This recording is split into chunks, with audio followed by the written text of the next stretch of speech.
All right, I have two young entrepreneurs here I would like to introduce to you, Hanna Stolt and Mattias Lindroos.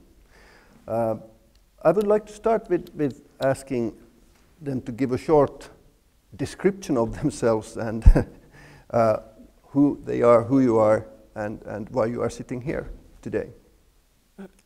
Ladies first.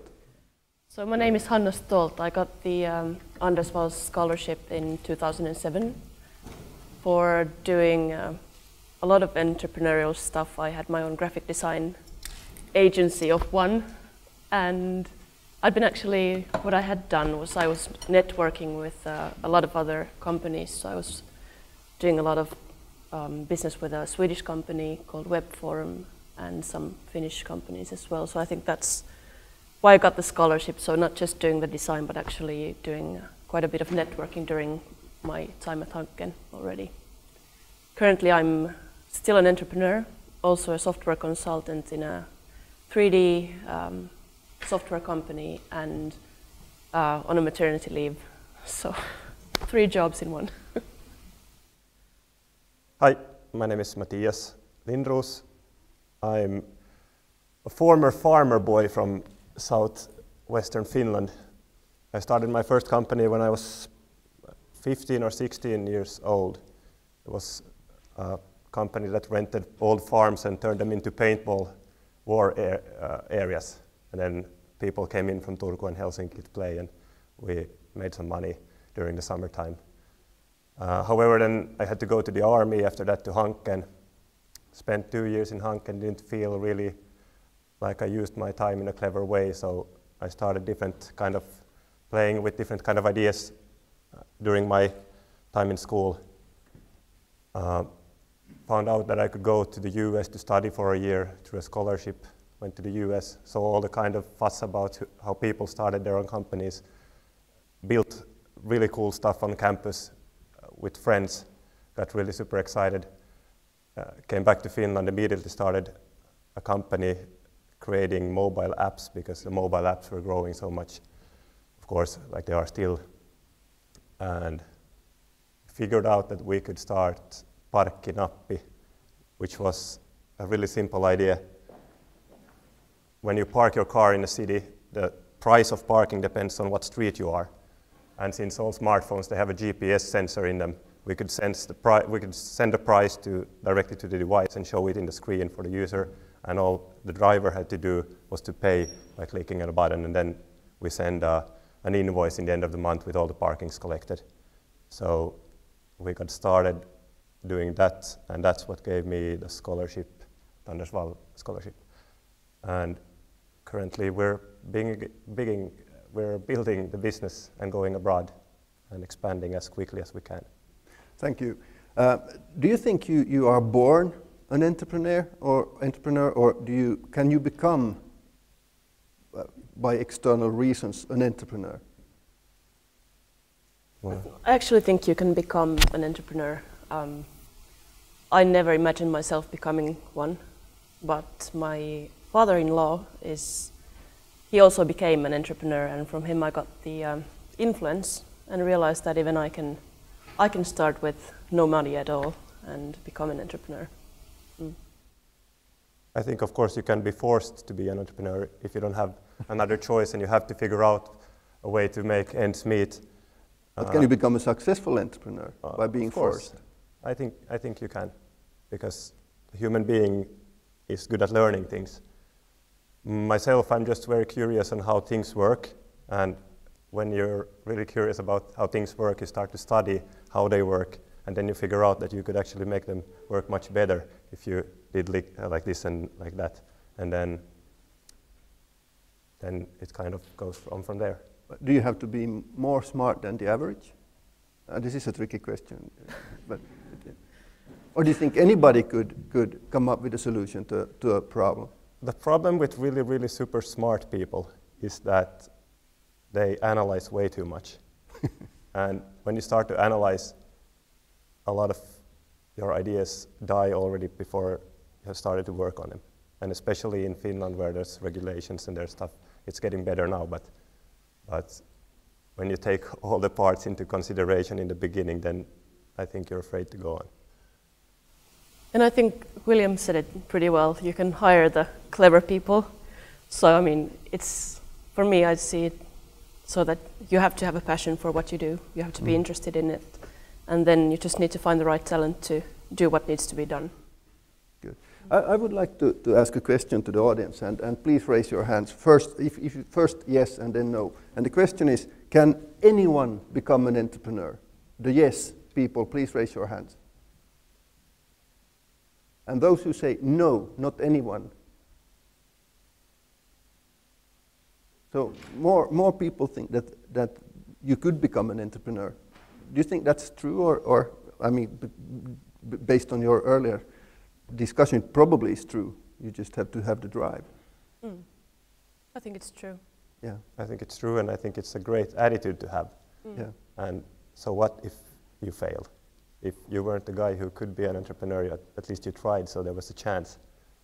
And that's a lot better, so the attitude has to be that anyone can be. But don't you think that people get afraid, or people are afraid that what if I fail? What will my friends say? What will my teachers say? What will my parents say? Who is going to bail me out? Is there a fear of failing? I think that's a Finnish thing. We're so scared of losing our faces. I don't know, my friends laugh at me sometimes. I have so many ideas. And I start building on them, and then sometimes they don't work, or I realize I don't care about it so much. But I think it's always fun. It's interesting, and you get to meet a lot of new people, and yeah, and when it works, then it feels great. So I think we should just sort of forget about the fear of, I don't know, making a big disaster or what everybody else thinks of us. You'd be able to make fun of yourself. Yes. Okay. Yeah, I think there's a tendency to compare oneself to other people through materialistic things like cars and clocks and education. And that's part of the reason why I really didn't feel at home in Helsinki in the first place when I came here, and in Hanken, because there tends to be that kind of people around who are used to that. And especially if you live in, because I'm from the countryside, and there you don't have things. You just go out in the forest and do things yourself. So when you get over the first psychological barrier of comparing yourself to others, then it's easy to be an entrepreneur, because then it's like building a puzzle and you don't care so much of what other people think. But at the same time, isn't one of the drivers for an entrepreneur to really catch the materialistic thinking in the world? Because you can't be an entrepreneur just because it's so fun. You are going to go bankrupt, belly up someday if you don't find all these materialistic people who are willing to buy your idea, your entrepreneurial idea. So it's a dilemma, isn't it? Yes and no. On the other hand, the way I see it, being an entrepreneur, I can create the work for myself that I want to do. And then I just need to find people who are willing to pay for what I do, so I can keep on doing it. But isn't that the problem, the dilemma in itself? Or maybe some teachers from Hanken are going to shoot me after this.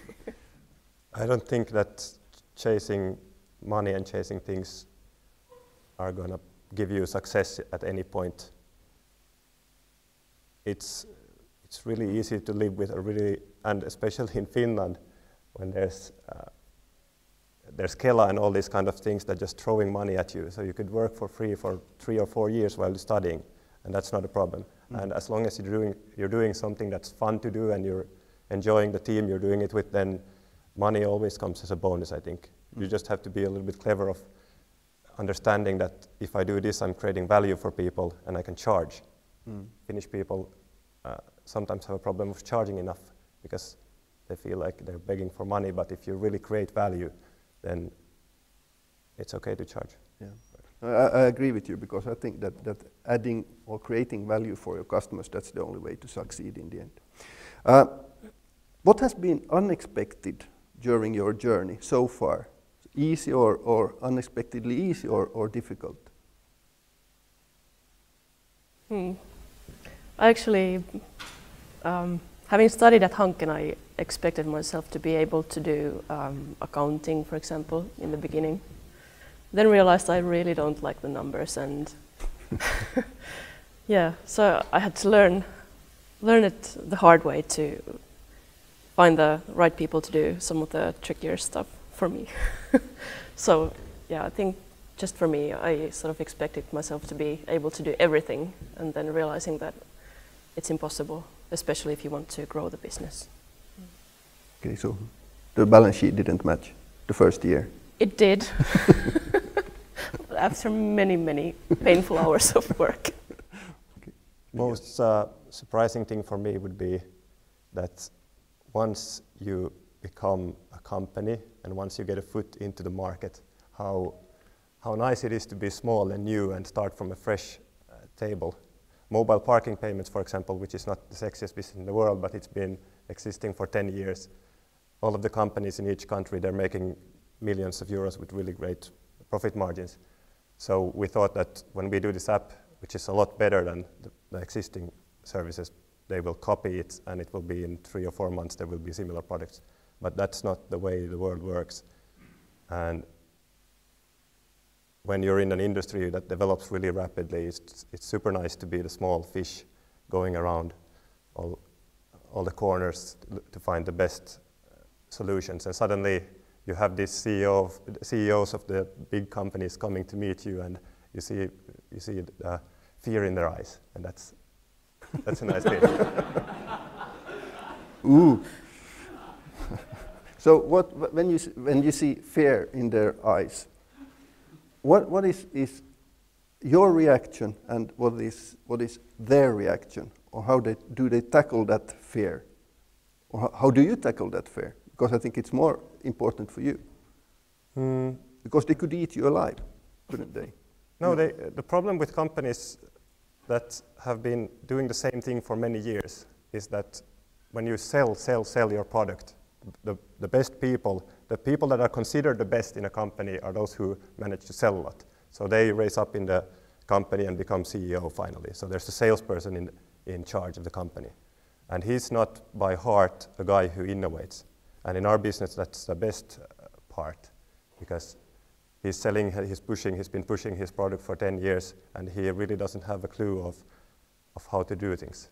So when we are starting from scratch, we're building something new with our own ideas, and our only focus is to make the service better, not to sell it. It sells itself and it's good.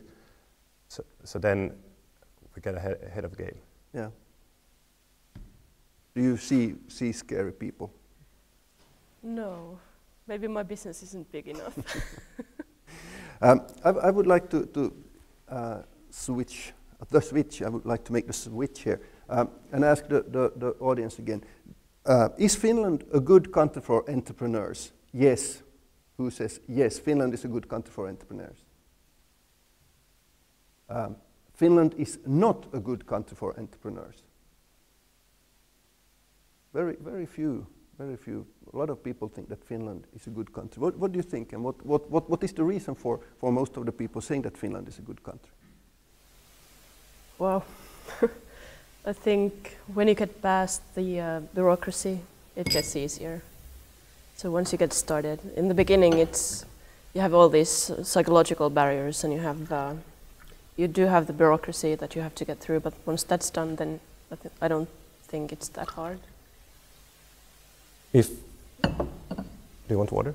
Thank you. I think Finland is a great place to be, especially if you're a nobody with no money, because you can start without any risk, and especially because we seem to be a country who figure things out pretty well with internet and mobile development. And those businesses don't require so much capital and so much investment in the beginning. You can throw a product out there in the market and test it out and see, and then when you get traction, then it's pretty easy. Then it's just calling people if you need money. So that's not a problem. The biggest advantage right now, if you play it well and you know how to call Kela and get money from here and there, you can, during your study time, build a pretty nice business. It's not... I'll come back to that in a while, but please, first, Hanna, what is your view? I agree, and the only thing I guess I want to add is that it's a good point. It's easy to be an entrepreneur in Finland, and there's quite little of competition in some areas, so it's quite easy to stand out if you compare to the American market, for example, where there's, in a way, everything has already been invented and there are so many competitors on the market. Do you really think so, that everything has been invented in America already? No. No, I don't think so. I would like to come back to you, because you said it's easy when you are a small entrepreneur and you are kind of alone, you are a one-man show. Then if you want to grow the company, I would say from experience that it's not as easy anymore to get the money, to get the funding, unless you are willing to give away the power. First of all, it's never a one-man show. I think it's always a sum of people doing things together. And there's no master brain. Thank you.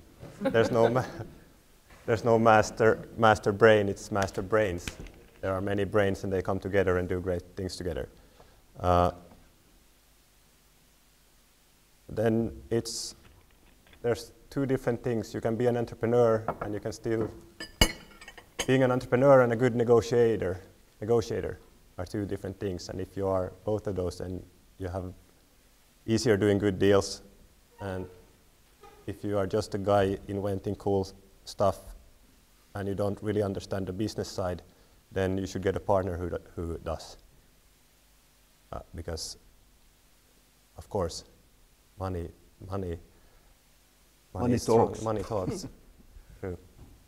Yeah, and it's also, I mean, if you have the brains and you have the product, but then you need to make sure you have somebody who's ready to bring the information out to the markets. I mean, you might have the perfect product, but if nobody knows about it, I think that's something we as Finns need to really think about. We have to be open about it, and we have to find the right networks and people to get the message out.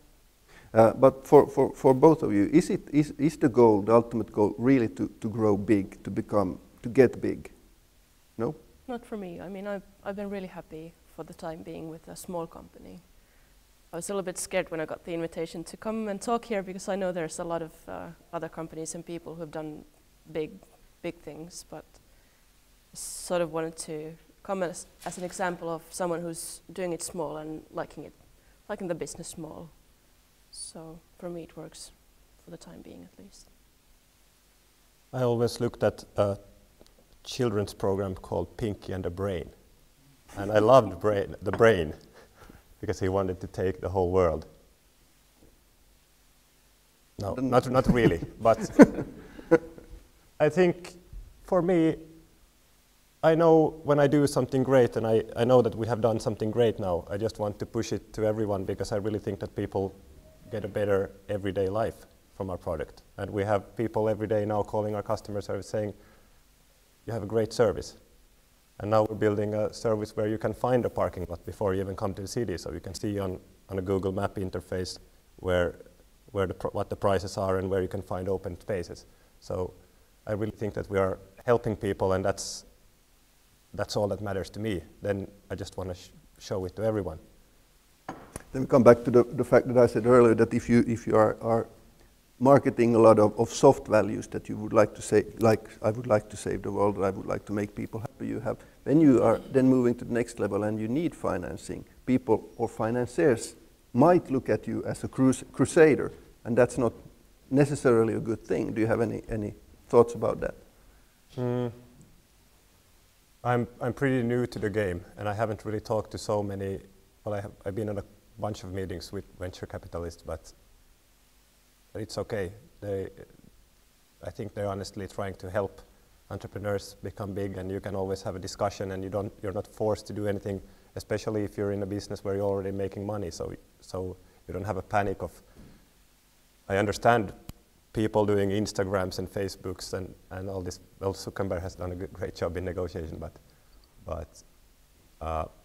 when you have a service that doesn't make money but needs a lot of money in the beginning, then your situation is a lot tougher. But for me, that's not the case, so I feel really comfortable talking to venture capitalists. Are you also talking to venture capitalists? No. I would like to go one step further on the discussion about when you need money, and if you need money, and if you need to expand and you need funding to do so, because banks are out of the question, they are not probably going to do it. But would it be, from your point of view, would it be better to get the one, because I take one step back. When you say that venture capitalists, they are here, they want to help you. I don't think they want to help you. They want to make money. Really. They want to help you and making money is the more important thing. But is it, I'm not going to be at the pitching session later. So, is it, from your perspective, would it be better to get a venture capitalist in, or would it be better to get a corporate investor who is more into the business and knows the business and is not only looking at the multiples of your future, knowing that he's also in for making money? He doesn't do it because he loves you. Is it corporate or venture capital a more desirable solution for an entrepreneur? Well, I think it's a really tough question to answer, because every case is a different case, and there's no way to make a rule of what's better and what's worse. Some cases work extremely well this way, and some cases work the other way. So when you evaluate your business yourself and what kind of alternatives you have to be really, you have to understand what you're doing, and then put the right pieces of puzzle together and make a nice kind of sum. And I'm not the guy to say what works for different people. So, what for you yourself, if you would see yourself growing? For me, I won't give up my decision-making power ever, because even if it then fails, it's better, because then it's my fault. Mm. And guys that I've been working with now for a few years, they've taken a huge risk by not going to another job, risked some of their personal money, and I feel much more comfortable, and I feel like I can sleep during the night when I'm in charge of what's going on and I know what's going on. So then it's my fault if it goes wrong, and I'm happy that way, because then there's nobody else ruling our lives. I think really that this is an important for many entrepreneurs to really think about the fact that, do you want somebody to come in? Because if you take in somebody, you gave up 30% of your company, you said, because you are giving up something. Either you give up the possibility to get money in the future, if that's your driver, or you give up the power. And I think that you have to be very careful. That's not for you now, but if you are an entrepreneur, to make clear to yourself that, do you want to just get money and somebody who is only looking at the multiples, and you always have to succeed, otherwise you are dead meat, or do you go for a corporate, a trade sales type of new owner who is going to try to take you out, take your power out during the process without showing it too clearly? So I think that's a kind of topic any entrepreneur has to think about. Because in the end, if you want to grow, sometimes you probably need money, unless you have a very brilliant idea. We have a couple of minutes left, and I would like to make a threefold question to the audience here, and then you can comment on it. I'm going to give you three options. Where is the future for entrepreneurs, not only in Finland, but for entrepreneurs all over the place? Is it, I can't show you that finger, is it who says that the future of entrepreneurs is in technology?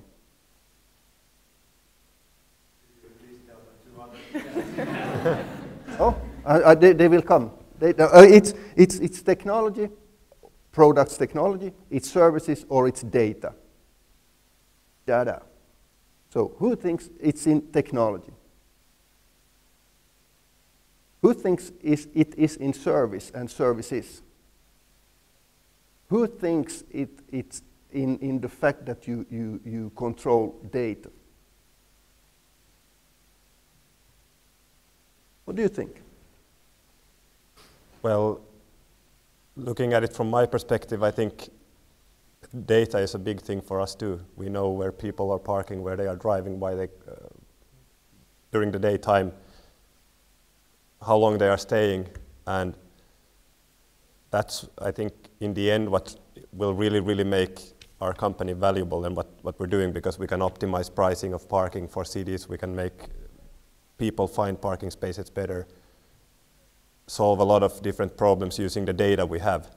And I think whatever you're doing nowadays and you're using GPS positioning and different kind of things in your mobile phone, you're gathering and you have the chance to collect a lot of data of what people are doing. And there's a lot of different opportunities in data. What do you think, Han? I actually think what people are paying for might be the service. In your case, at least. For me, it's absolutely the service. But I think, you have the data that you use to create the service that people are actually paying for. So I think that's my point of view. I think having the data is crucial, but what people are ready to pay for is the service, a way to use the data. Yeah, I can give you my personal view also. I think that you are absolutely right, that you have to create value for the customers, otherwise they don't pay. So that's for sure the most crucial thing. But I think personally that the future is for those who are able to really manage the data. I really think that's the way forward here. And that's, especially for engineers, it kind of requires a small change of mindset here. That's my personal view. All right, the time is up. I thank you very much. Is there anybody in the audience who would like to ask the two young entrepreneurs something here?